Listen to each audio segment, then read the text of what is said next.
think the biggest learning for me is that people are everything and technology is secondary, really. I think pivoting to that view, right from I know tech, I can deliver great solutions and it's going to save the world, to actually, if you don't bring people along on the journey, then it doesn't really matter, because no one's going to adopt it and everyone's just going to think that you've wasted a load of money on useless tech.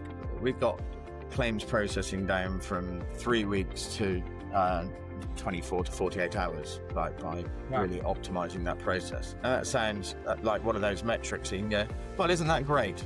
Isn't everybody happy? But actually the impact that has on people in moments of stress where they've just had to go for emergency surgery, that becomes a really human lesson at that point, that people have now had that stress taken away so that they can focus on their own recovery and their own stories and their own lives and their own families. Thought, actually, this stuff really matters to people. There will suddenly be a moment where people start going, hold on, we've been forced down this route in many ways, and we're being told that it's the great future. And I don't think there's any evidence yet that it is. I think a future, but it's potentially a future without humanity, without human interaction, without actual caring and empathy and all of those things that matter as humans, starts getting cut out. People have different needs, people have different expectations. Suddenly you think, oh, look, I'm going to simplify your job by giving you this tool. And suddenly they go, well, I actually quite like my job. I quite like coming to work in the morning. I like the community that I'm in the office. I don't want to work remotely and only come in 1 day a week. You know, there's all these things that you think, well, I'm solving a problem for you. And actually, some people don't want these problems solved. And that it's actually part of their life. It's part of their purpose and identity.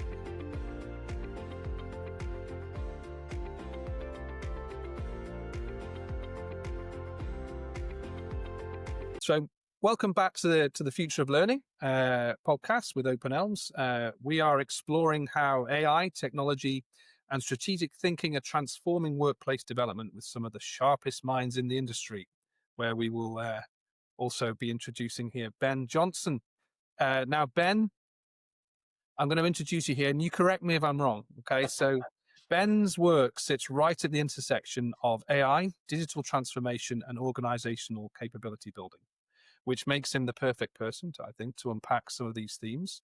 And he's been working with organizations navigating the challenges of the UK's digital skills gaps, implementing AI solutions, and helping businesses build genuine adaptability in an era of exponential change. Would that be fair, Ben? That all sounds very accurate. Thank you. Awesome.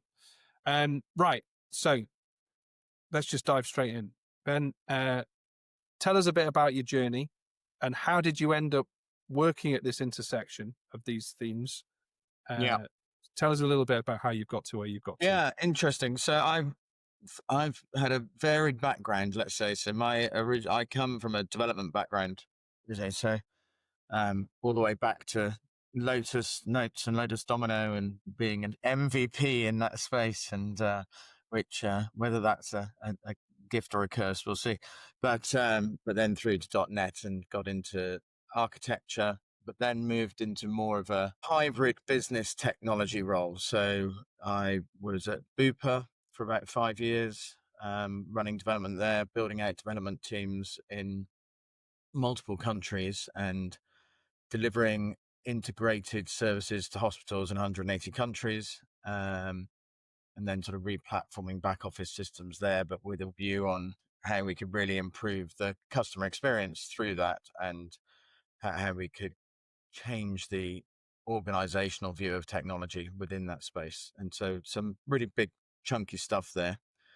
From Bupa, I went to Royal Mail, where I was digital director, and that presents many challenges of an organization of 180,000 people, a unionized workforce, which I'm not saying is a bad thing, but it makes change much more a collaborative approach, should we say, that you need to really bring along people on that process if you're trying to make technological and product change, because there's a constant view of things being a threat. And I think this is part of the challenge that we get with AI now, and we'll come on to that. But this is not pre-AI, because I hate that term pre-AI, because we've probably been Sure. using AI for 20, 30 years in all different shapes and forms. It's just suddenly there's Gen AI and everybody thinks they're an expert. But so we really had to build a different way of changing rather than just doing things to people, which I know a lot of organizations like that approach of, oh, it's all right, we're going to roll out a new product and we'll just tell everybody it's happened. I think once you've had to try and bring 180,000 people on that journey and remove friction as much as possible, you realize that actually the technology is no longer the important thing. And actually it's the behavioral change and the reduction in concern and worry within your audience and getting them to come along because they think it's the right thing for them and the right thing for the business. And it's often finding what those levers are that really emphasize for them that this helps protect their job, protects their world, and actually makes it a better place. But there's always going to be challenges within that space. But I think getting more and more cognizant about taking that approach is it sort of kind of led me to then setting up BML about 8 years ago. And initially we were sort of focused on around technical architecture and program management, but that's really evolved into doing things with organizations that make sure there are better outcomes. And sometimes it uses technology. So it's, which is a shift from being a technology organization, which is kind of my natural field, and making sure that we now have sort of behavioral psychologists on the team and that we have proper business change processes within there, and how we avoid the kind of fire hydrant approach to change where do everything at once and nobody can possibly drink from a fire hydrant because there's just too much stuff there. So we've, I think I learned a lot of that and started applying that in some really big situations. So for example, we do a lot of mergers and acquisition work. That's our sort of bread and butter, if you like. And in regulated areas a lot of the time, so healthcare, legal, you do Okay. manufacturing as well. Well, we'll explore, I think, some of the more recent challenges Yeah, we'll go through. What I'd like to just go back, if you don't mind, is you started off talking about where started from, really. And so you mentioned obviously some of the stuff you did with Bupa and then some of the other before you moved to Royal Mail, which we'll also explore a little bit more as well, if you don't mind. But what was the biggest takeaway from that period of your life where, in terms of the experience that you were going through, that you were like, wow, that was such an important lesson to learn that I'm going to make sure I apply maybe the same solution or something different in the next phase of my career? Like, what was the biggest takeaway you think at that stage? so I think the key thing for me, I think there was a trigger point where I realized that this stuff really makes a difference to people. And I think that was when What stuff then? What do you mean? so when we looked at the claims processing, for example, at Bupa, once you start personalizing that into individual stories, then it actually becomes obvious quite quickly that the things that you're delivering make a real impact to people's lives. And we shouldn't underestimate that. So we got claims processing down from 3 weeks to 24 to 48 hours by Wow. really optimizing that process. Now that sounds like one of those metrics that you can go, well, isn't that great? We've reduced time and we've got a KPI on that, and isn't that lovely? And Mm. isn't everybody happy? But actually the impact that has on people in moments of stress where they've just had to go for emergency surgery and they then told that they've had to pay up front for that and they're not going to get settled for 3 weeks. And that becomes a really human lesson at that point, that people have now had that stress taken away so that they can focus on their own recovery and their own stories and their own lives and their own families, rather than worrying about fighting with an insurance company and all the stresses and strains that come with that. And Absolutely. so I think that was a real sort of moment for me where I thought, actually, this stuff really matters to people. This So, actually has a direct day-to-day impact on people's lives. And that's so quite cool.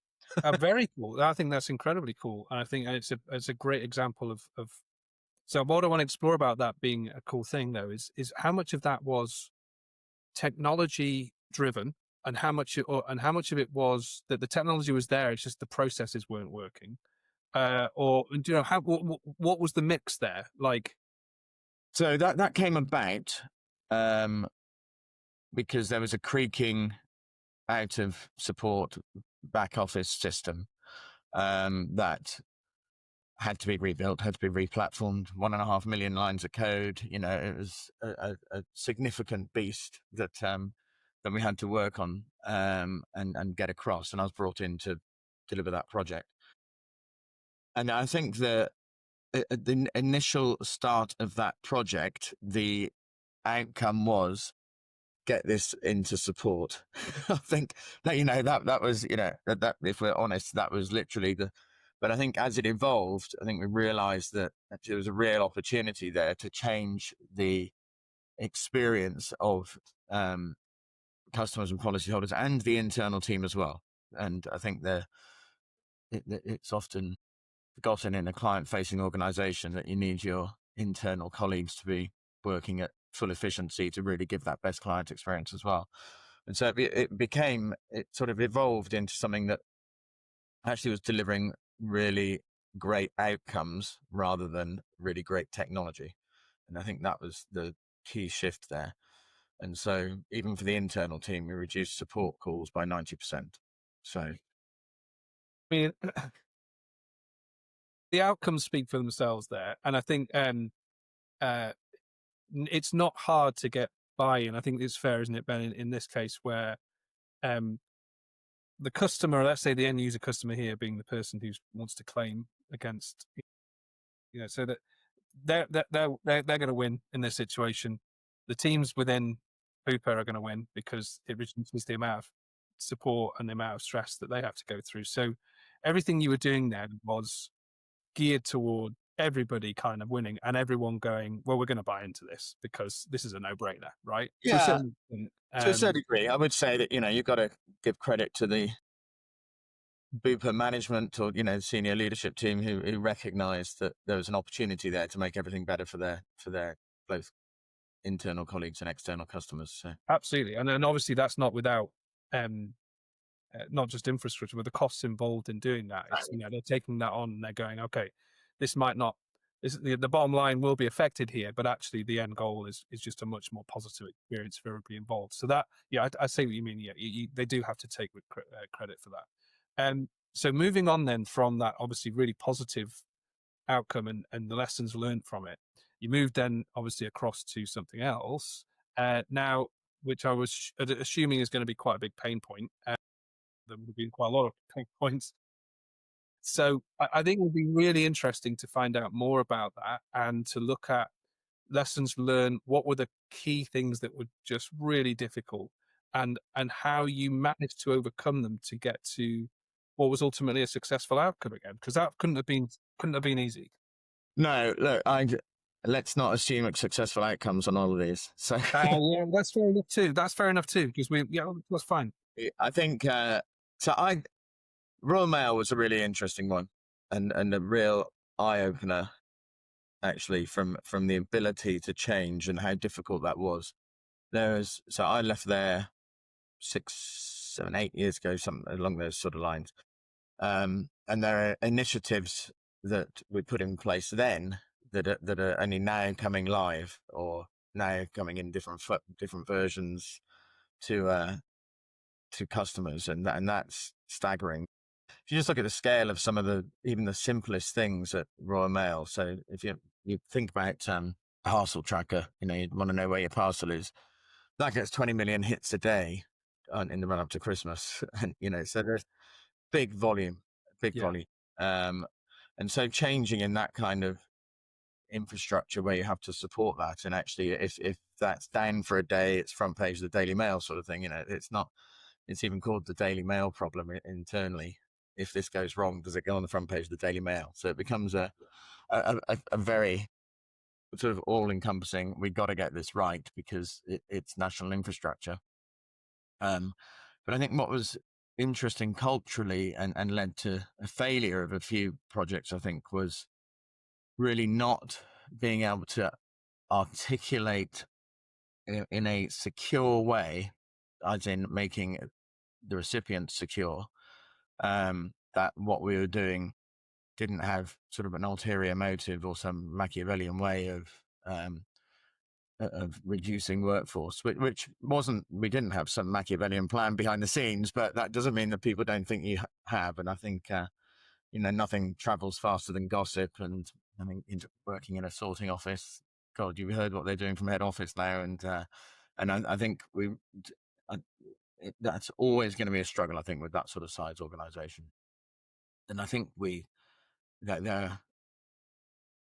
there's a couple of examples which I probably can't talk about actually No, here. I appreciate that. I know There are a couple of things that I think would have been beneficial to the nation that we could have done, but eventually got quashed because people thought they were being tracked, or all these sorts of things, and there was resistance to that. But I think where we found really good success, and I'm going to talk briefly about a successful failure, because I think there's a lot of we often talk about success in the constraints of, oh look, we got 20 million new users, isn't that marvelous? But what's also really important is to fail really fast on some of these things. So when I went in, there were a number of pet projects that people were convinced was going to be the success and the savior of Royal Mail, and you start looking at it and going, really not sure.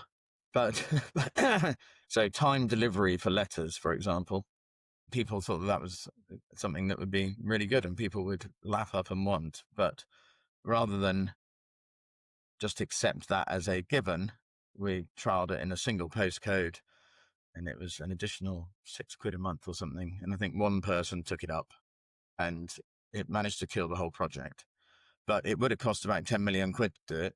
And we proved that it wasn't something that people really wanted for about 20 grand. And so I see that as a successful failure, because we proved that there wasn't a market, and we proved that very quickly, rather than spending £10 million and then finding out that the market wasn't. I like that. I like that too. I mean, it's a great example. Not every solution requires rollout, no matter with the best of intentions. That's why you have to test these scenarios, right? And uh, one person in a whole postcode took up the Yeah. £6 offer to get a timed delivery on their letters. Yes. Wow. Would you want it? No, I've got no, absolutely not. There's no chance. But there's lots of successful stuff that has gone out, and the Royal Mail app that keeps getting functionality added to it, and that functionality gets no. But now that introduced a whole model of how can we test fast, fail fast. If it works, we'll build it out enterprise, and make sure that it's scalable, make sure it's secure, make sure it's robust. Before we continue, a quick thank you from our sponsor, OpenElms Learning Generator. With just a text prompt or document, AI instantly builds a full professional course, complete with video presenters, quizzes, animations, and voiceovers in any language. You can edit everything online and export it as e-learning, a PowerPoint or video, and you can even export it as a podcast or video game experience. The best part, you can try it free for 14 days and see how you can use this special agentic AI system to transform your training at openelms.ai. Back to the show. Do you have an example of, and you don't have to be, I mean, I know it's difficult when you're talking about what it's like Royal Mail, so I do appreciate there's certain things you can't level, so I do get that. But do you have an example of instead of a successful failure, a successful success, where the same principles applied, where you tested out a scenario and it was like, this is a no-brainer, look at the results, and then you were able to make that bigger? I think most of the services that are live now, most of those weren't there. So I think even the parcel tracking stuff has evolved dramatically. It's more precise, and that is a huge success. I think you can. There was always, even when I got there, and I can't take credit for this one, but the postcode finder, bizarrely, is a massive successful product, and it seems very simple, but there's obviously significant data behind it.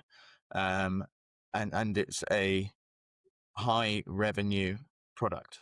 It's it brings a lot of revenue into the business, and I think there's an interesting one where we had a workshop on the future of stamps, and which you can see that as interesting or not. I find it quite interesting, and I wonder whether so we talked around all of that. We've now got the QR codes, barcodes on stamps, and that came out of that session, and you're like, okay, we've actually made a change to every stamp in the country as an outcome of this session, and that's quite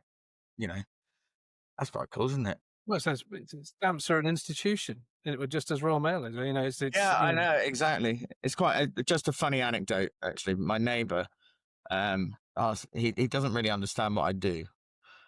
He knows that I've worked at Royal Mail. like Chandler are friends. And so his team said, so what does Ben do anyway? And he said, oh, he invented stamps.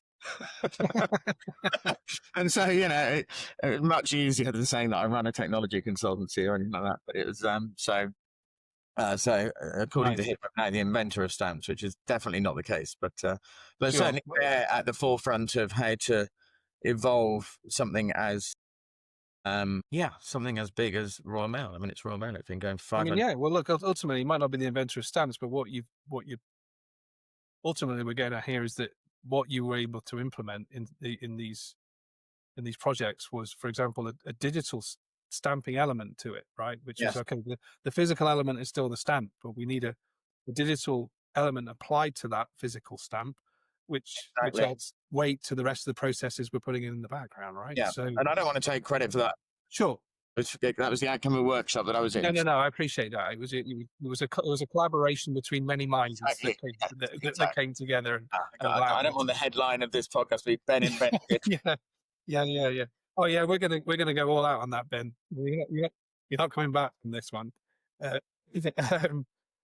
So no, that's great. Okay, so and any other again, difficult to say, but any other difficult elements that you encounter? And I know there are plenty, but is there any other kind of, because Royal Mail is so it's so ingrained in the national psyche, and I appreciate that there's things you can and can't say about what your experiences were like there, but I think just hearing someone having experienced some of the projects you had to work through and implement, and like some of those pain points and some of those ways that you were able to adopt and lessons from that you took forward into BML, they don't, as you say, they don't all have to be successes, but was there anything that, something that you really like, what, I really learned from that, and I'm going to make sure that I apply what I've learned into the next phase? Yeah, absolutely. I think the biggest learning for me is that people are everything and technology is secondary, really.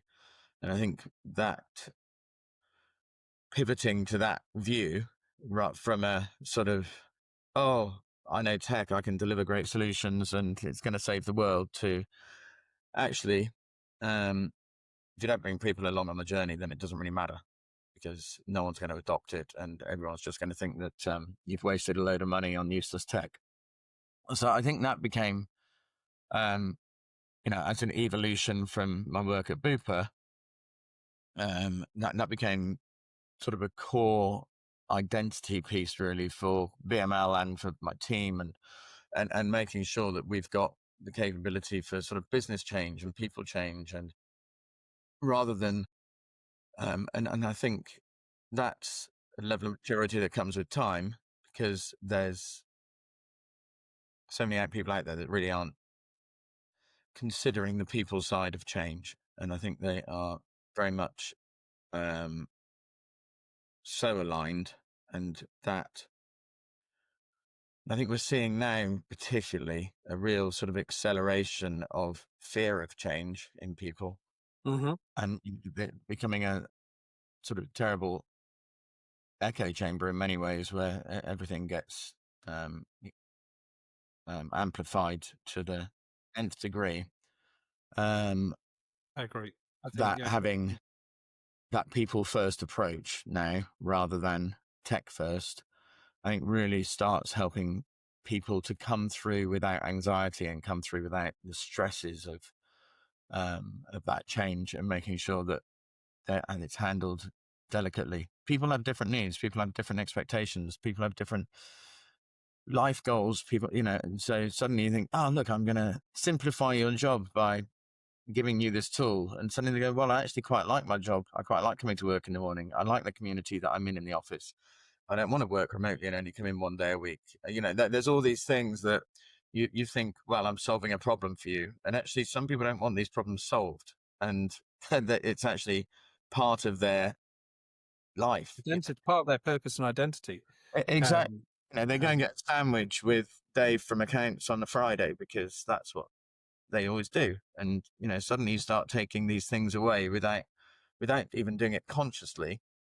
And I think we need to just really be hyper focused on what impact things are going to have on people before we do it to them, and understand that there's huge difference in drivers between people. A lot of people don't necessarily have an aspiration to become a senior manager. Work is a means to having all of the great stuff that they do in their external lives, and actually work, great, I'm just going to come in and do it. It's not. And I think we can be a bit arrogant about that sometimes because, we're driven and we want to do these things, but we're not all the same. And if we were, it'd be horribly boring. mm. But I think those people in particular, the sort of almost forgotten voice in a lot of cases, because they are the people who don't want to put their head above the parapet because they're quite happy with the status quo, and the people who can be most impacted psychologically by change, because that change in literally their touchstone of their day, and you're suddenly changing it all because you think it's better for them, and it can be really quite stress inducing. And then suddenly Yeah, stressed workforce of people, and then you've got a stressed workforce of people who aren't necessarily the people who put up their hands and say they're stressed, and so it becomes a bit of an ugly circle or cycle that those people are stuck in. And suddenly you've got a very demotivated workforce, and morale goes down. And then you're asking why. And you're like, and you go, well, because actually you didn't consider the fact that what you've done is not what anybody wanted, but they were too afraid to ask. So trying to sort of teasing those. I'm gonna play the, because I agree, right? I do agree with everything you've just said. So I'm gonna put a different hat on and approach it from what someone else might say. Okay, not that this is what's, but I'm gonna. So the history of humankind has been that change happens, and that those who thrive are the ones that adapt, and those are the ones who will move forward and keep adapting and moving forward, right? And so, to counter what you've just said, in the sense of there are many people out there who are currently in the workforce, having things thrust upon them, changes in process, and they're like, why's this happening? I want to be able to just carry on doing what I'm doing. Or actually, to some extent, it's irrelevant what they think, because it's going to happen. Like, the change is inevitable. There's nothing you can do about it. So you can either stick your head in the sand and just be like, well, okay, you do that, but you'll be the tide's just going to wash you over, and we'll never, goodbye. You know, and I'm just playing that kind of, No, no, in, you're absolutely right. But I'm not saying you don't do the change. And look, change is going to happen. Things that what I'm saying is that we need to be cognizant about how we handle that within those sort of almost silent majorities, which is in most organizations, and how we approach that change with different subsets of people within your organization. You're going to have people that go, yeah, I love change, I'm going to embrace change, and hold on, can I put this on my annual review because I've changed the water. yeah. That's obviously a great benefit to the organization. So but there are other people that when you start introducing significant change, you just need to deal with it in a different way. I'm not saying we shouldn't do change. I'm just saying that we need to No, approach no. how we engage those people in that process in a very So different way to people who are normally the loudest, going, yes, all for change, let's crack on, let's do it. And then you've got these people who kind of get ignored a bit, I think. well, let's explore that for a second then. So, because it's obviously something that you've encountered a lot of, and I think anybody who's worked in that space in any capacity will appreciate that there are, as you say, the silent majority in some cases who who will who do act like that. So what strategies have you managed to adopt or managed to sort of look at to enable these kind of things to sort of be changed, so those people's mentalities or behaviors to change in a Yeah. positive way? Like, So have you sorry, Karen. no, I was just going to say, just anything that you can sort of bring to that. So we've brought them. We set up very early stage working groups which have representation from across the board, and as well as having that sort of top to bottom representation, we will also have groups of just people who are representing that area, so that they feel in a safer space to actually voice their concerns.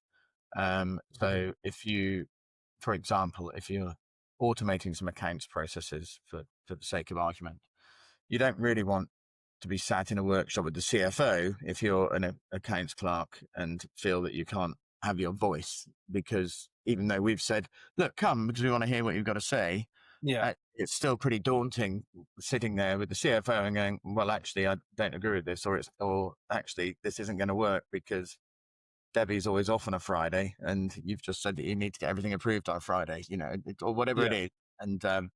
And it's those little nuances that kill you, actually. And when you're executing some of these things, is that organizational memory or institutional memory that you sometimes, we need to get rid of people, and then you get rid of them and you go, well, why haven't we all done anything this week? You go, oh, yeah, because Kevin always does that, and you got rid of him.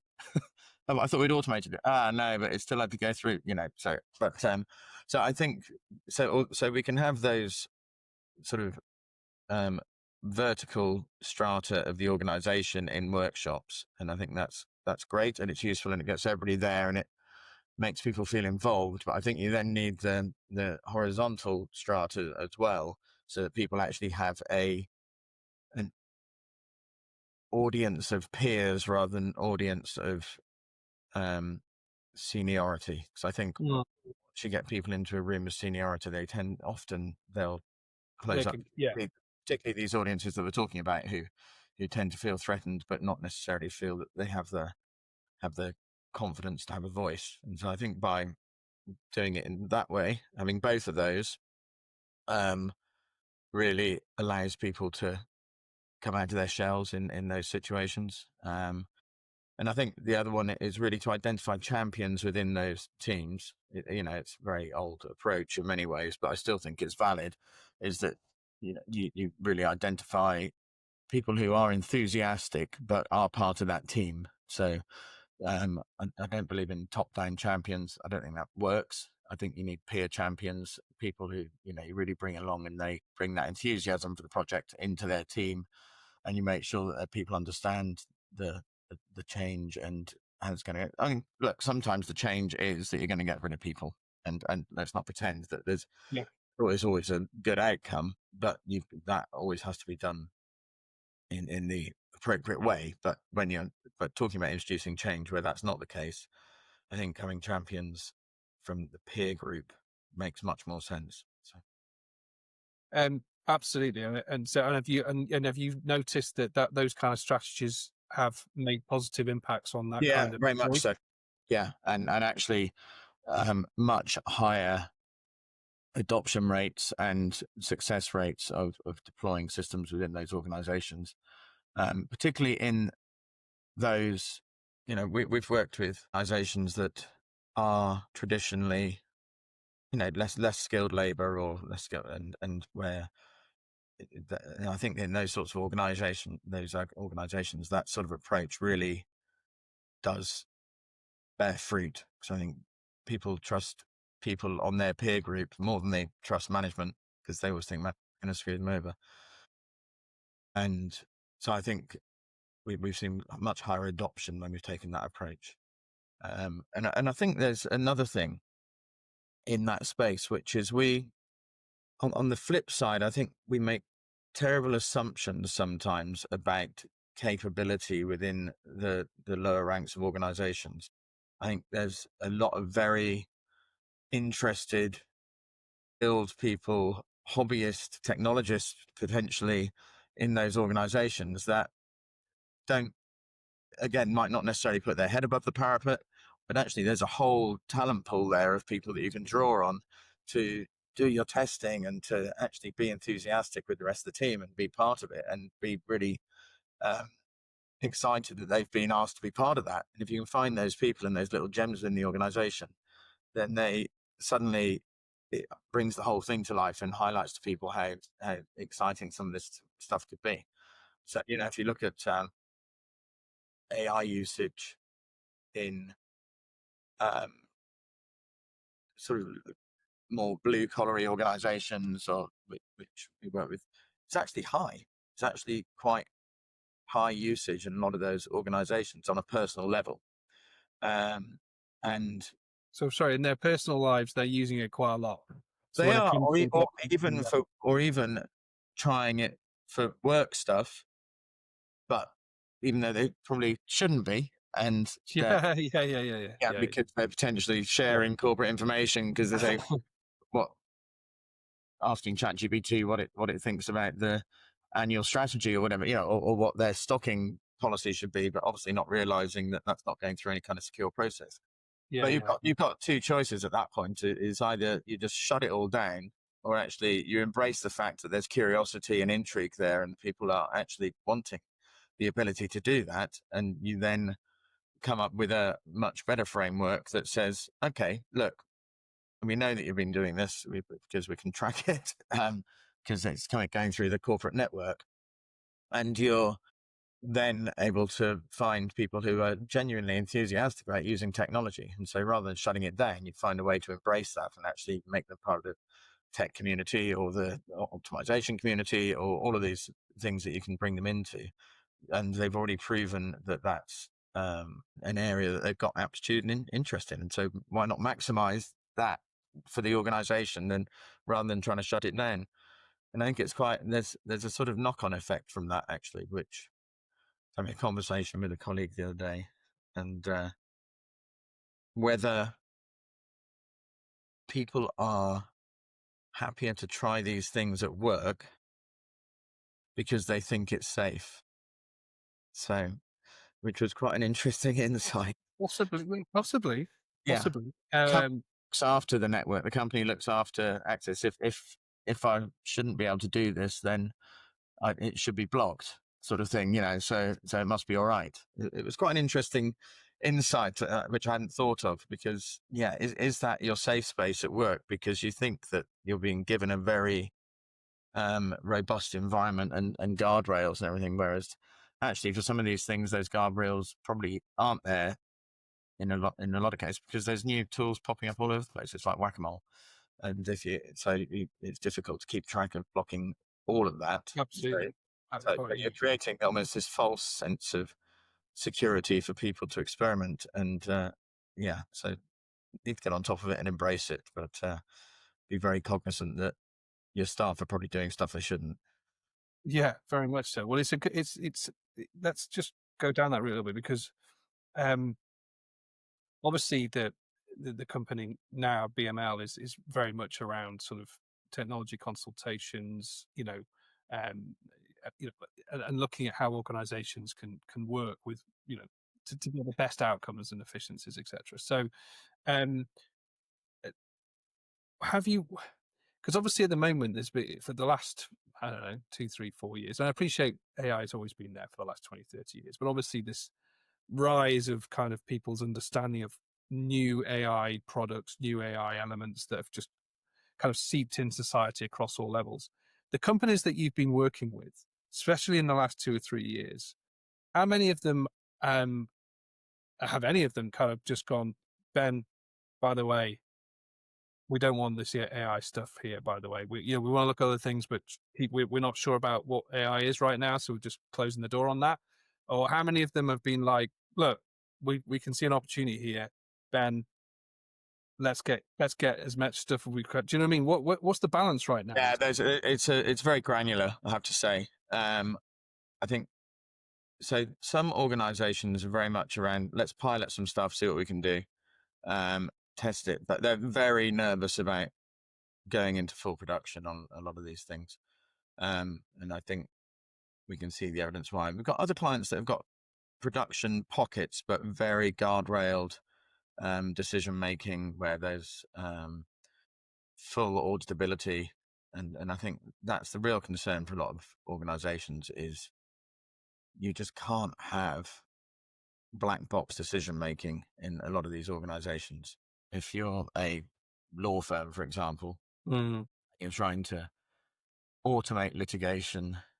In some cases, you have to be able to demonstrate that there's no bias, that there's no model drift, there's none of these things that can start creeping in, and then suddenly you've got a case where actually you've had an automated decision based on LLM's bias or whatever model you're using, whether it's SLM or MLM. And I think that is raising more and more concerns. And I think there's already law cases coming in that are particularly in the States that are making that a legal risk. And I think there's all sorts of areas where we just need to be very cautious still. I think everybody's selling the dream, but our view on this tends to be that you haven't even got the right building blocks in place at the moment. An organization, you've got a flawed security policy. You've got data that's all over the place that is, you don't even know where half of it is, and you don't have a taxonomy, don't worry about an ontology or any of these things that actually would really apply and make this robust and allow us to do this properly. So can we just have a look at the building blocks first before we just say, let's check out AI at this and it's going to fix everything? Because really it's an amplification tool. And I think if you start amplifying the bad stuff, it's not going to get better. It's going to get worse. And I think a lot of organizations are trying to grapple with this, but also there's I am still unconvinced about real high level enterprise benefits in a lot of cases. I think there's some really good cases in L&M, for example, L&D and so management. But anyway, and some of the stuff that you're doing at Open Elms is great and generating training, but even the building blocks of that. And I think we've started looking at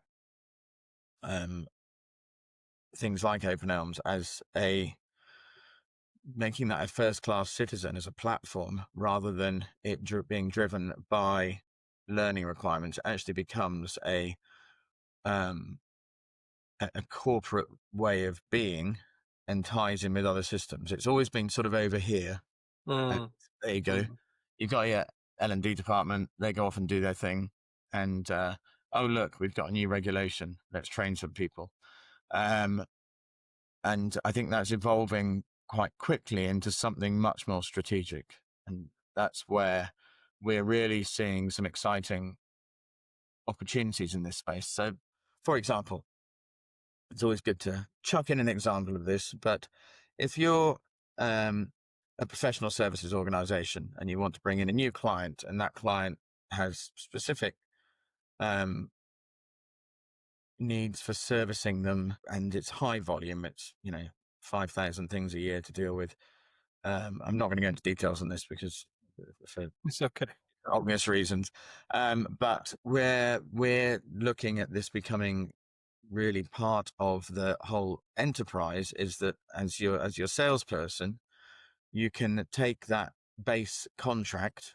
We're going to introduce 5,000 new things that we need to deal with this year, and it's going to need these skills. You actually plug that into your contract management system, but that then ties in with your L&D system, and it then identifies what people you've got in the organization with those skills to service it, what their current workload is, and actually whether you can scale it. So you're automatically right at the beginning of the sales funnel, understanding whether your business needs to scale, whether you've got the skills in there, and you can start then automating the training on that new contract to certain people in organization if they've already got the right skill sets going through.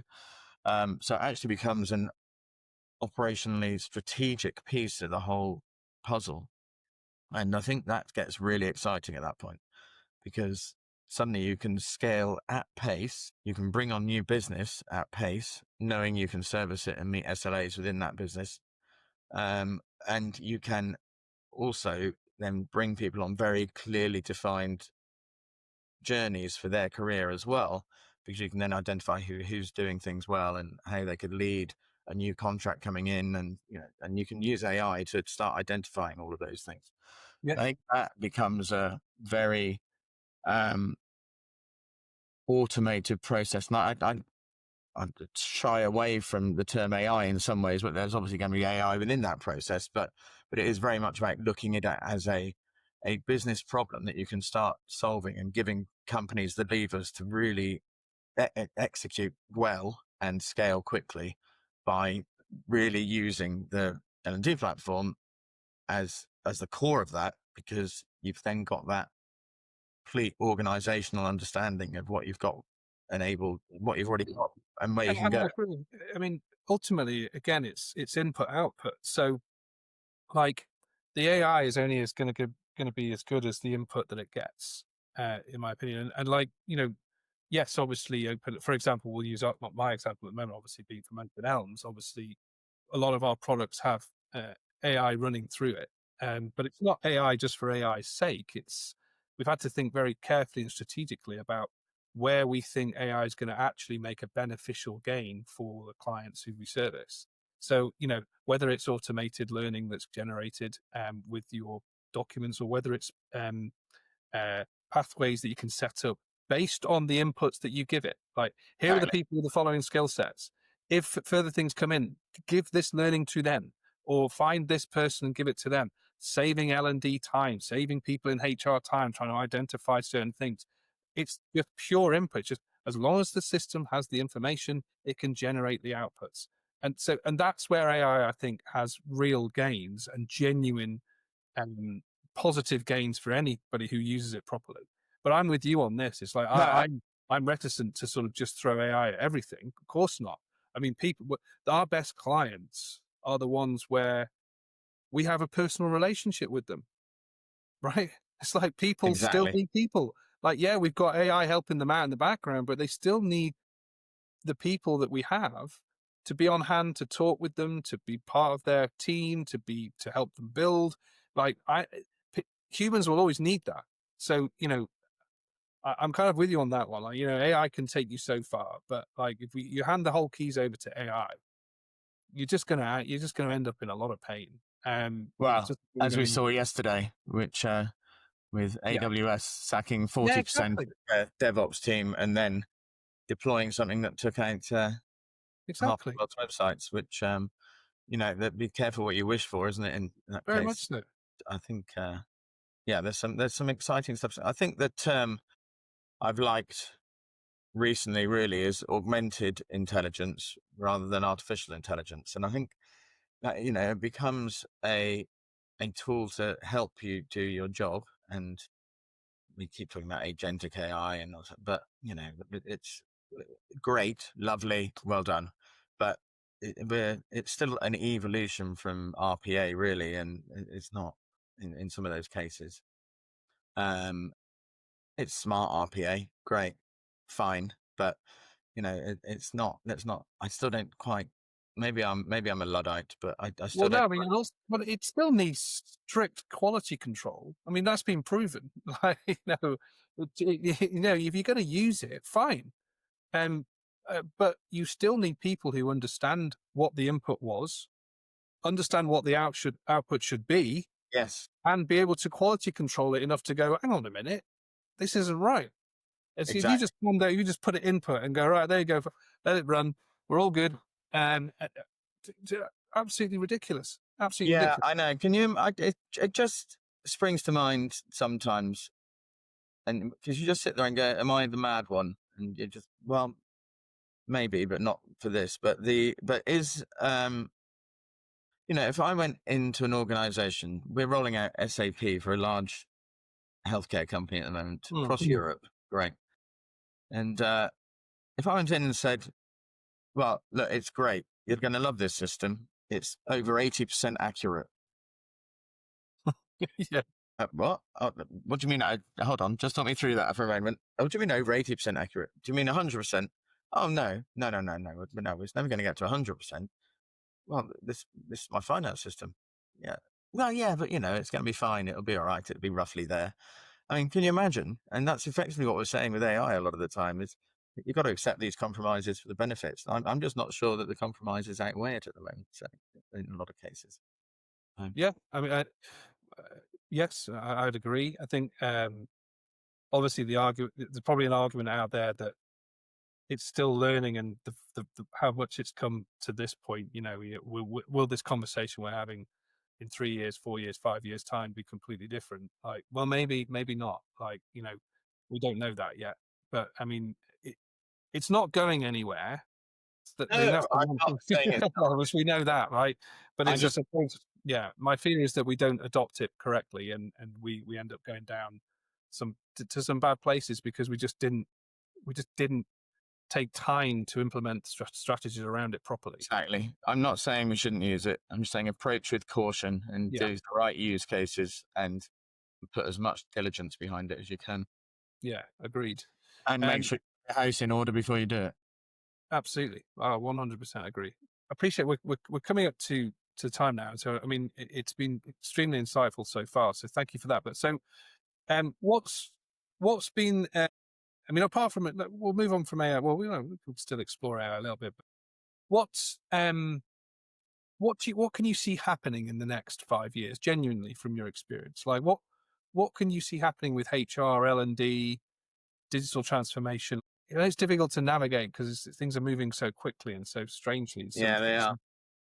Like, is there anything that you kind of go, you know what, in 5 years' time, I'm pretty sure that the outlook will be X or Y. I think what worries me, and I don't want to be some doomsayer on all of this, No, I think it's good. It's good. We know you've got to be honest.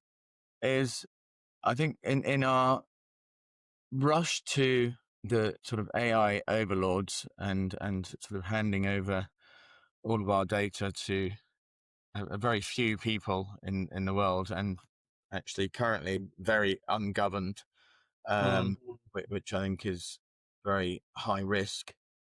I think we're losing sight of people a bit at the moment, and I think that could really come back to bite us. If you think about how do you get to become a senior lawyer, for example, you go through it's almost you have to learn case law. You have to go through learning from partners and learning behaviors, and then you can't just jump into that and go, right, I'm going to represent someone in court now because I've got AI to pass my bar. And I think that there's a real danger of creating a mid-level vacuum that is then going to lead to a senior level vacuum in the not too distant future. Because where are the leaders of the future coming from if we're not giving them the opportunity to go through the ranks and go through because we think that we can automate them out of existence? I think it's a really short-sighted approach to what future organizations are going to look like, particularly in sort of highly skilled areas. And there's a real risk that we're going to have a complete brain drain in those organizations, because where are your future stars coming from if you're not bringing people on now? And so I think there'll be a big reset in that in the next 2 or 3 years. I think people will realize that humans either matter completely and we need to involve them, or they don't matter at all, at which point we're all buggered anyway. But so I think that's, for me, is going to be probably the biggest reset, is that there will suddenly be a moment where people start going, hold on, we've been forced down this route in many ways. We're being told that it's the great future, and I don't think there's any evidence yet that it is. I think it's a future, but it's potentially a future without humanity, without human interaction, without actual caring and empathy, and all of those things that matter as humans starts getting cut out. And I think where does that leave us as a society or as a Absolutely. I so agree. that's probably my No, view. I It's agree. very I think great the direction of travel. it's like what you say. It's like, you learn, as humans, we learn, um, not just from our successes, but massively from our failures, the bumps and the bruises along the way. So that brain drain comes sometimes from, um, what you learn along the way. Like that mid-level tier is because you got to the mid-level tier because of the things you learn at this tier. And that Exactly. then allows you to progress, enhance your skill set, blah, blah, and then again get more bumps and bruises to then go up to here. And just because you did it here doesn't even make you a good manager. Those are different skills. Like, that's a completely separate conversation. If you're just going to sort of just say, well, AI will deal with a lot of this stuff. Yeah. Actually, that stuff sometimes is where you get your bumps and your bruises, like those mistakes that you make, those little interactions you have, those little things that make you who you are then refined along the way. If you hand that over to AI, as you say, you then actually will suffer as a consequence because the future leaders are gained from that. So there's no question that's a very valid point. And that is yet to be explored, right? Yeah, It's exactly. completely, we have no data to come to gather from that to even reflect on.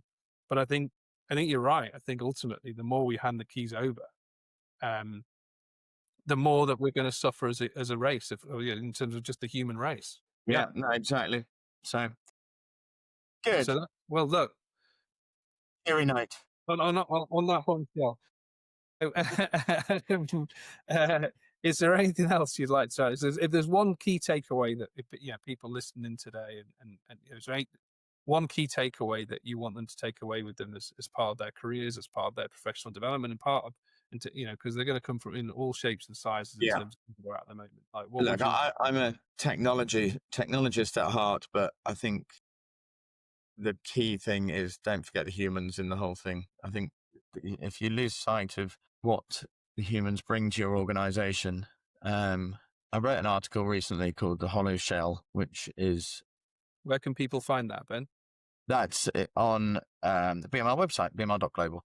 So, but that was just a short article really about if you start getting rid of all of the people and you start losing those human interactions, ultimately you've lost your moat as a defendable organization, because actually, what are you anymore? You're just a shell of an organization with no humanity within it. None of those interactions, none of those things actually make a highly complex organization work. If you've automated all of that, all you've got really is an exterior shell, which is what customers interact with. But someone else can go and create a shell. They don't create all of that brand loyalty and those things that really make a difference. And so I think we just need to be really wary.